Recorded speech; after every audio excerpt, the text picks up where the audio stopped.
A Strolling Player by R. Murray Gilchrist, born 1868, died 1917. At the bend of the hill road, where one loses sight of the distant village, a stream had overflowed before the last frost, and the limestone cartway, with its smoothly worn cobbles and its lattice of red and yellow and black leaves, was covered for many yards with a transparent sheet of ice. In daylight it resembled a mosaic of arabesque device, but now, reflecting the last scarlet shred of the afterglow, it suggested a river of blood. All around grew dwarf sycamores and elms and silver birches, their bare timber streaked with ribbons of frozen sleet. When the wagon reached this perilous place, Joe Asham got down from the high shaft, and with a few sad clucks of encouragement, strove to make the young white horse proceed.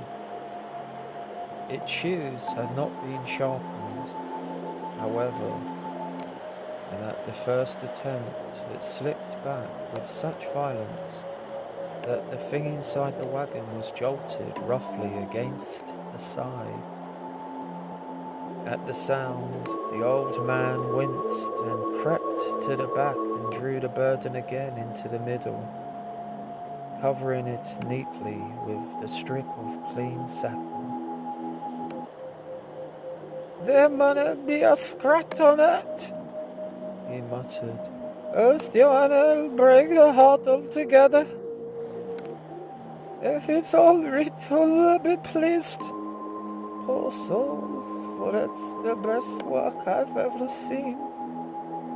They said in a some of one of the big trees in Western Dale." He caught the bridle again and pulled with all his might, and the horse felt its way very slowly, without lifting its hoofs from the ground.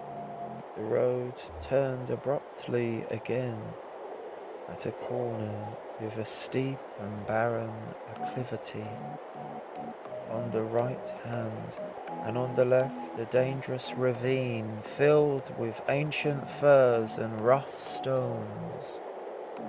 The wind was rising, and the place seemed full of whispers. There the horse slipped for the second time, and the sacking fell in a heap at the back. In the waning light was visible a short and narrow coffin with a bright metal nameplate. Joe covered it again and jerked the bridle almost furiously, but the horse would not move. "Oh, Bugs and Milan, dinna fail me at such a time," he cried querulously. "Joanna's waiting there all alone, and we're late, and all already."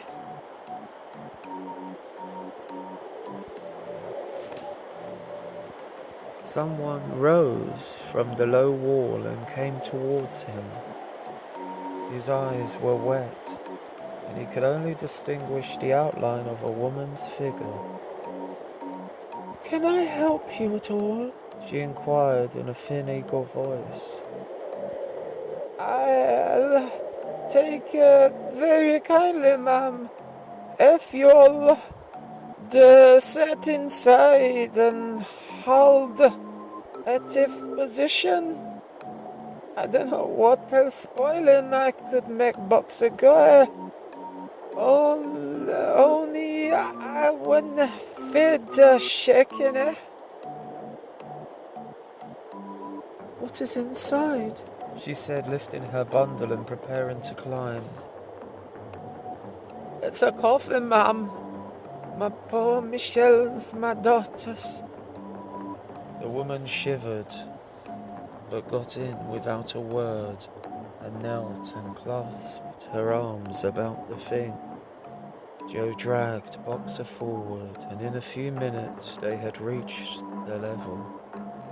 There the woman rose to alight, but the old man put out his hand.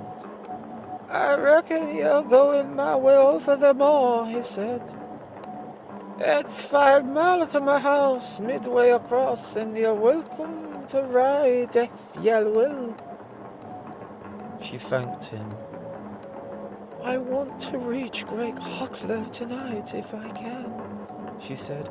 I'm a strolling player, and I'm trying to get an engagement with Bainbridge's company. I shall be very glad to ride with you, and I've walked ever since daybreak. Darkness fell, and the air grew thick with the oncoming of snow. The Schwam struck a match and lighted his lantern and walked on in front. The woman saw that they had reached the moorland. On either side was a low bank of heather-covered turf, broken here and there with frozen waterholes. A few ragged sheep followed in the wake of the wagon. The road was no longer of limestone, but of brown sand and pebbles. The shadow of the wheels stretched behind and broke amidst the moving sheep. A few snowflakes fluttered downward.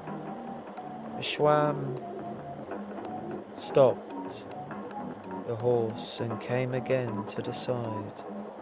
The woman was still crouching with her arms about the coffin.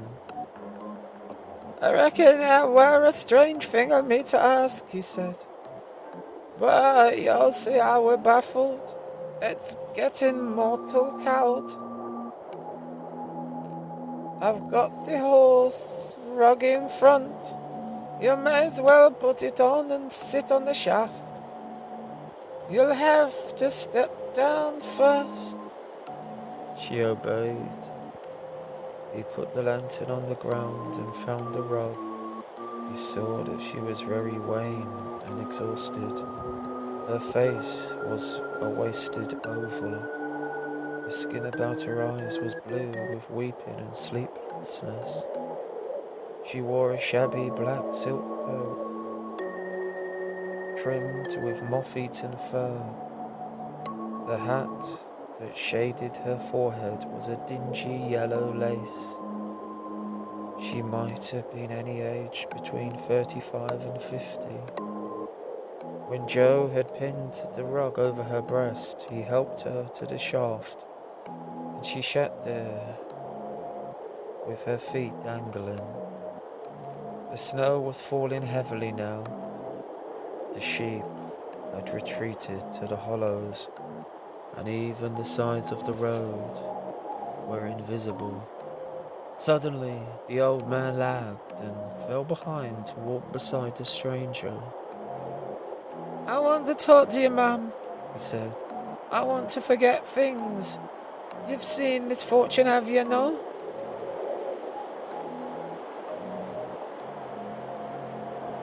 Yes, I've seen misfortune, she replied. So much misfortune that I wish the coffin had been made for me. But all of us have our share. Do you go much farther? About a mile. But I'd liefer you'd come up to the house with me. I'd say I'll did Joanna good, and happen if I'm a take the liberty of asking you, we could carry the coffin in betwixt us. The woman nodded. Aye, it's Michelle's coffin, and Michelle's our only child. Such a very wretch, too, were a fool who went away. But such were her will, and there were no holding her in a womb. You should have seen her. who will just as pink and white as the inside of a peony pod. I know were a bad year at the crops, though things bettered afterwards. Who wouldna come warm till a month ago. And then who were heavy with trouble. He obliged to go forward again, a track diversion to the right, crossed the frozen brook and climbed between stunted hedges to the farmstead. He turned the horse safely and came back. I want to ask you something. The woman said anxiously. When she came back to you, were you kind? Kind, ma'am? Aye, that we were. Were the happiest and yet the saddest day of our lives. Pretty where else should you have gone? Have none to her own folk.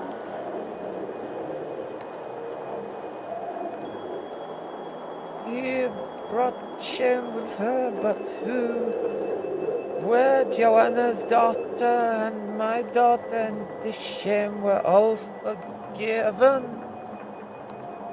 The woman's eyes swam in scalding tears. She pressed her hands over her heart. Then she quaked, remembering a casting from a door and a shouting of curses. A dog barked softly. The wind was whirling the snowflakes in wreathed columns that passed in front of the house like veils of smoke. From the window of an upper room, a clear streak of light stretched over the croft.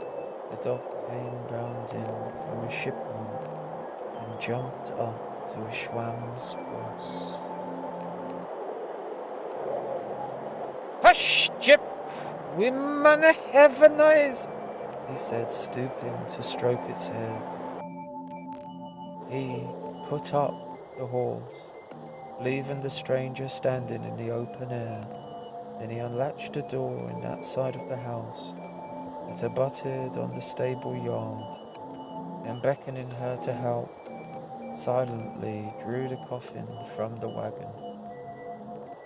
They carried it through the kitchen, not without difficulty, for the oak planks were thick, and into the house place, where they laid it on the lang settle.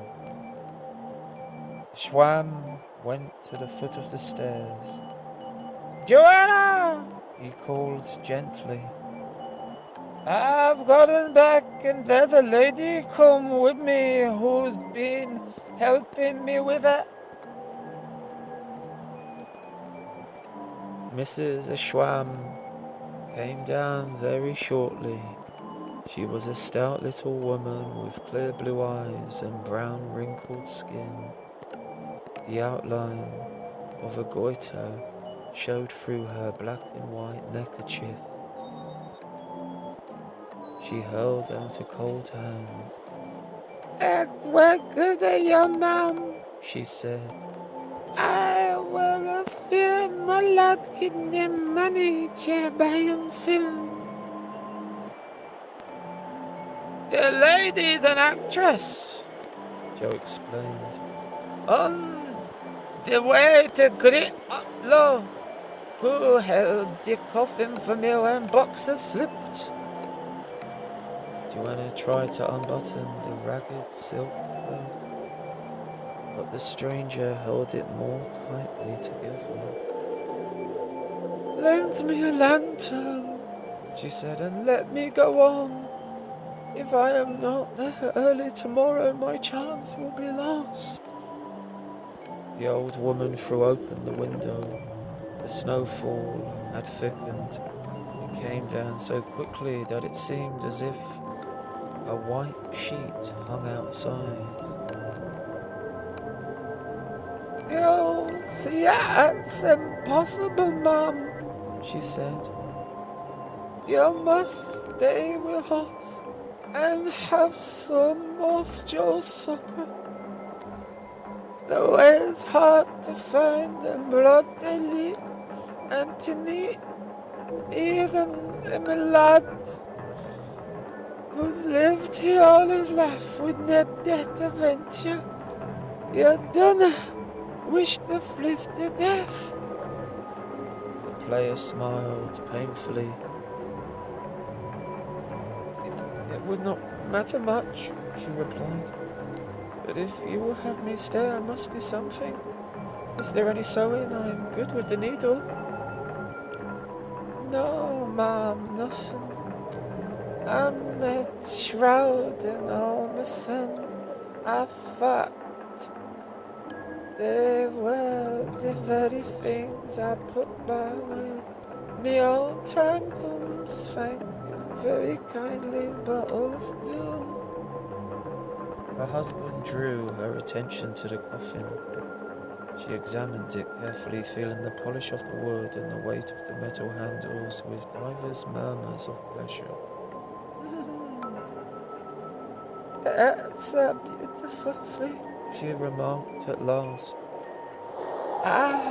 If only I, Michel, could see it, would be most satisfied. She took from the oven a huge bowl of hot porridge. Joe drank buttermilk with his share, but Joanna poured over the strangers a jug full of rich cream. After supper, man and wife began to waggle soberly concerning which should sit up in the death chamber. Joanna had done so on the preceding night, but knowing that her husband was weary with the journey, she wished to take his turn. The actress broke in during a pause with, "Let me watch with your dead. I will keep awake all night." It was only with considerable difficulty that she prevailed. Joanna told her that it had been the custom of the family for many generations. "Michelle's the third I've watched," she said proudly. "There were Joe's mother first, and then my own lad has died 30 years ago.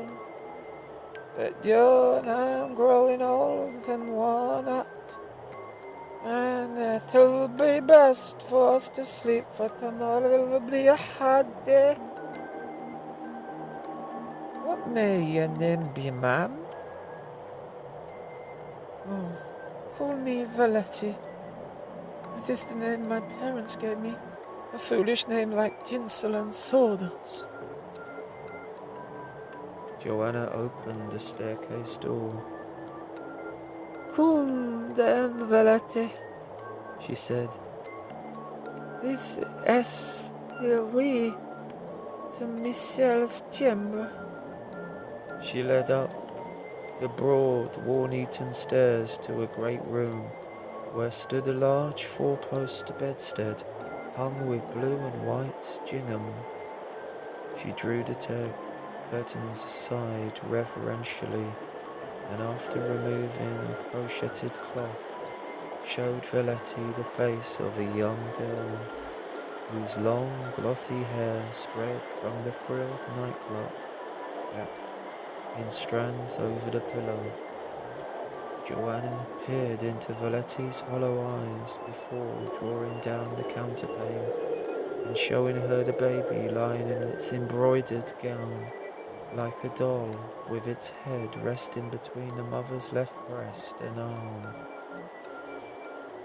Valetti's face worked. She turned aside. "Isn't who a pretty young?" Joanna said. 21 years. But that's just the fool were 10 or 11 and who had gone to sleep with her moppet. There was a low fire on the hearth. She put on a dried peat and turned up the light or lamp. "Your wanna be scared, Valetti, who never did any harm to anyone. My old man and me'll sleep with our daughter Jar. Let's just go across the landing. If you want out, you need but call, but I warrant you we shanna sleep heavy tonight.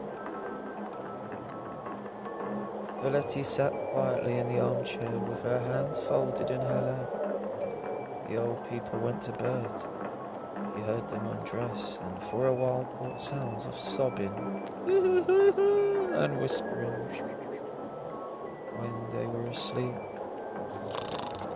the silence of the place became too oppressive, and she walked to and fro, looking at the pictures that covered the walls. Most of these were sober-hued chapel paintings done on thin glass. The scene of Nelson's death hung above the funeral pit, and a ruined castle surrounded by a moat beside a basket of impossible flowers. Over the mantel was a sampler embroidered in faded silk, a prim cottage with a formal garden whose lawn was wrought as verse from the dialogue of Death and the Lady.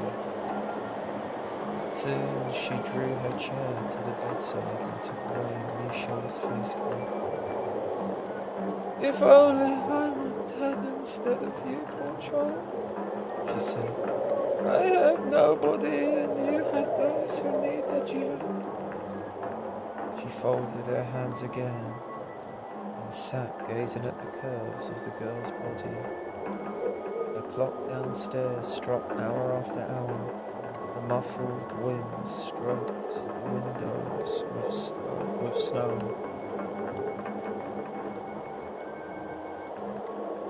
A feeling of content filled her now. It was like a dream of quietness and rest. Her life had been one long turmoil of excitement and of shame and of repentance. Michel had known only one short sorrow. Hers had been many and protracted through years and years. "There is no rest but death," she murmured. Yet all the time her heart was craving for warmth and peace. She wished no longer for love. All that desire was burned out long ago. All that she wanted was a perfect calm. The wind fell, and the grey dawn broke.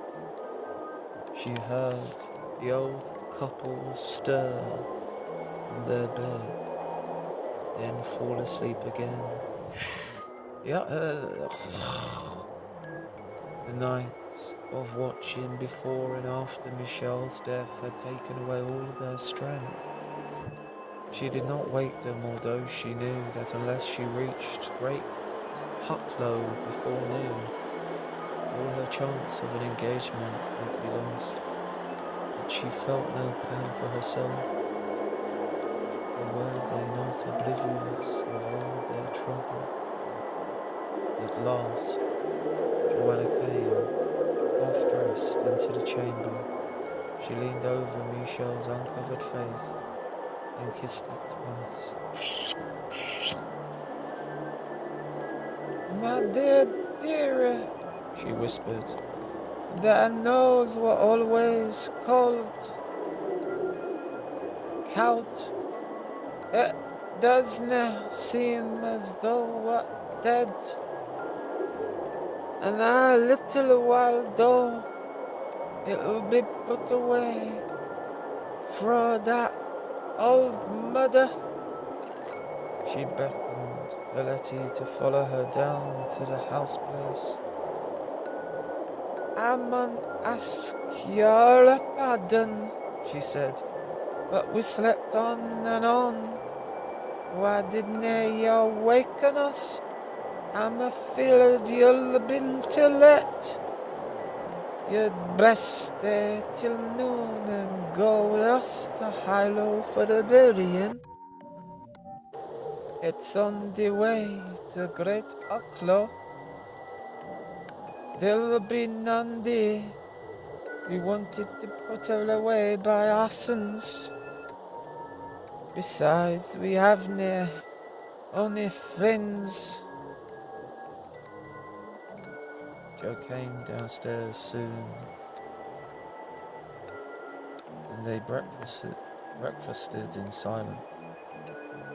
Then Valetti, seeing that she wished to take the coffin upstairs, took hold of the end.